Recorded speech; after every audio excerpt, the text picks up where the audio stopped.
right, you run away.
What we're trying to do here is stick the static cage on, then use barrage, and then use immolate.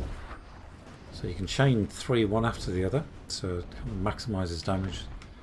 If you can be stood in one spot, then it's good because obviously you're regenerating mana. And if you've got the barrier up at the same time, you're regenerating mana even quicker. So it's kind of a combination of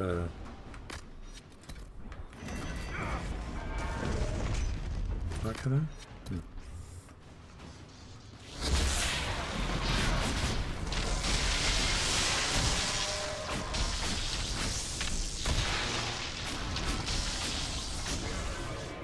When it gets close to you, you can use the mines, but it doesn't really get close to you that very often. You just really want to be stood in one spot.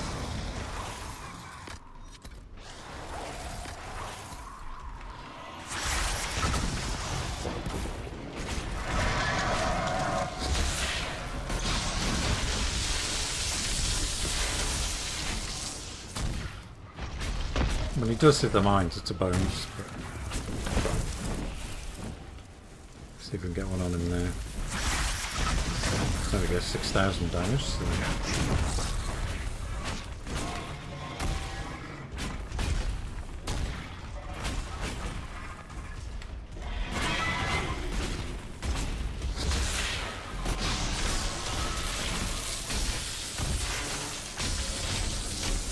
Okay, finish. Oh my god, look at that. It's got about 1 health. This is really quick as well. In fact, this is quicker than any of the normal runs I've done. It's just perfect timing with spells, and it's going well. This is obviously weak to fire damage.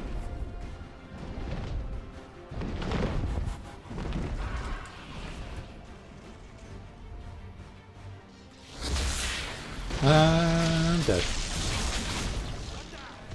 Nice. Nice.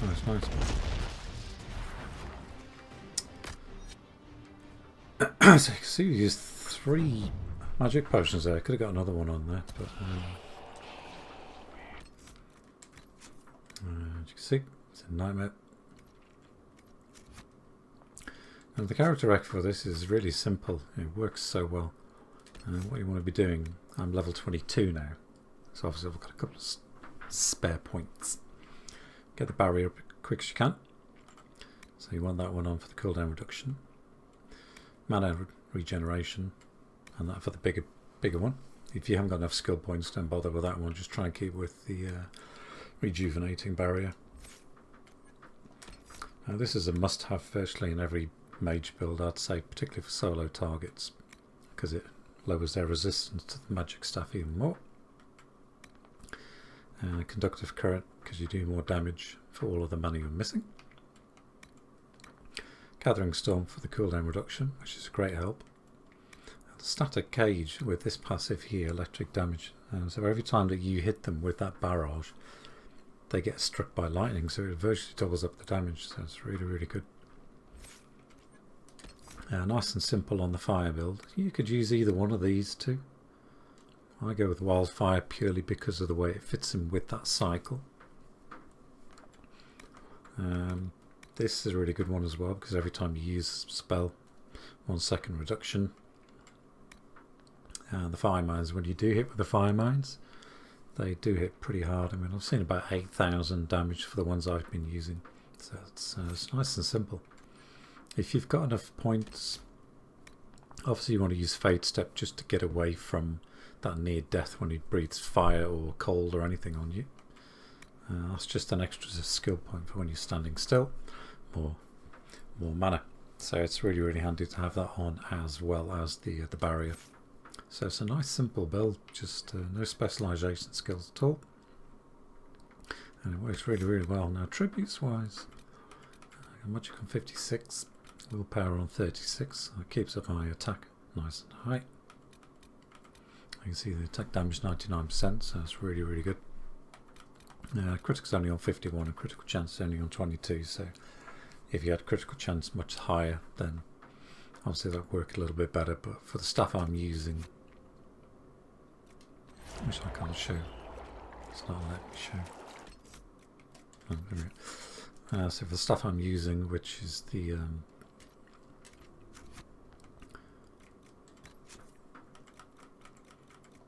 one I always forget the name of, the Staff of Corruption, which you get from the Black Bazaar. So that's set up for fire damage, full attack power, critical chance. There's no rune on it, so you could get a little bit more. Particularly if you had like a dragon rune. Armour, it's the same armour piece I've had virtually the entire game. I've taken the sigil off because obviously there's no cold damage on that build. And that cap, 10 cunning and dexterity, just for extra chance and critical damage. Accessory wise, Amulet of Renewal as usual. I've taken the attack off purely because I've got a Belt of Health on because there's no Winter Pact for the cold damage, but ring wise, Energy Barrage, which is a given, and I'm using Immolate, so it does quite a lot of damage for the extra 30% on Immolate. So it's pretty solid build for a non-specialised mage, so it does the business against cold damage, cold resistant.